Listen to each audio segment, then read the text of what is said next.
येणारे 7 चेंडू सांगून जातील.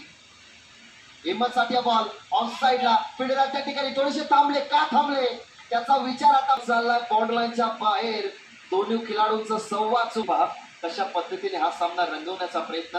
विचार करत होतो की एका बाजूला हेमंत आहे, दुसऱ्या बाजूला सध्या तरी मॅच मध्ये तेच करत असताना अजून एक मोठा फटका ऑन साइडला, तोही जाईल बॉर्डर लाईनच्या बाहेर. आणि काय रंगवली बॅट.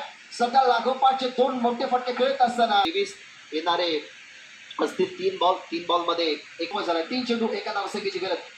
थोडासा पुढे आला खेळण्यासाठी आणि इथं बॉल सोडला गेला फिल्डरने. क्रमी विजय या मॅच मध्ये लक्ष होतं 40 धावसंख्येचं. आणि 40 धावसंख्येचं लक्ष बनवत असताना फक्त 2 चेंडू ठेवत असताना हा पराक्रमी विजय प्रस्थापित केलाय जय भोले नेवाली संघाने.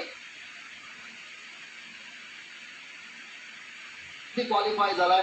पहा सचिनला खांद्यावरती उचललं जाते. मागच्या मॅच मध्ये सचिन लवकर बाद झाला रनआउटच्या स्वरूपात.